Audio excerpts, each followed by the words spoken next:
চেষ্টা, পুলিশকে আঘাত করার চেষ্টা, পুলিশকে আঘাত। আমি দেখছিলাম সরকারি কর্মীকে খুনের চেষ্টা, আমার টিমকেও বলবো এগুলো চালাতে পরপর।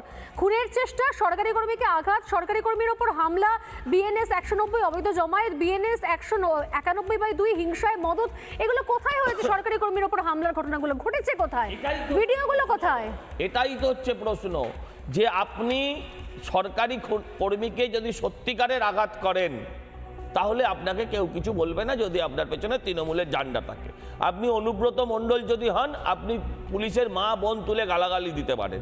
আপনি যদি ওই কদিন আগে আমরা দেখেছিলাম কিছু জায়গায় টালিগঞ্জ থানায়, আপনি যদি পুলিশকে আক্রমণ করেন, তৃণমূলের ঝান্ডা যদি থাকে, পুলিশ টেবিলের নিচে লুকোবে, আপনার বিরুদ্ধে কোনো মামলা হবে না। আপনি যদি তৃণমূল হন, আপনি অন্যায় করবেন, পুলিশ ধরে নিয়ে যাবে, খানিকক্ষণ বাদে গিয়ে মমতা ব্যানার্জি নিজে ছাড়িয়ে নিয়ে আসবে, কোনো কেস নেই সেখানে। কেস শুধু একটাই, যদি আপনি সনাতন হয়ে যান। আসলে ওই দিন আরও মারার কারণ ছিল, দিনটা চয়েস করা ভুল হয়েছিল, কারণ ওদিন মুর্শিদাবাদে 13 জনের যাবজ্জীবন হয়েছে।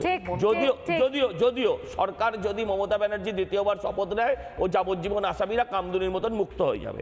আমি আপনাকে যেটা বলছি, এই ক্ষোভটাকে প্রশমিত করবার জন্য, মুসলিম সমাজকে বার্তা দেওয়ার জন্য অতিরিক্ত লাঠিচার্জ করা হলো। রাস্তা কি করে এরা আটকাবে? রাস্তা তো পুলিশ আটকে রেখেছে, ওখানে গার্ডরেল একদম মাটিতে গেঁথে আটকে রেখেছে, ঢালাই করে আটকে রেখেছে, স্বাভাবিক। ফলে এদের রাস্তা আটকানোর জায়গা কোথায়?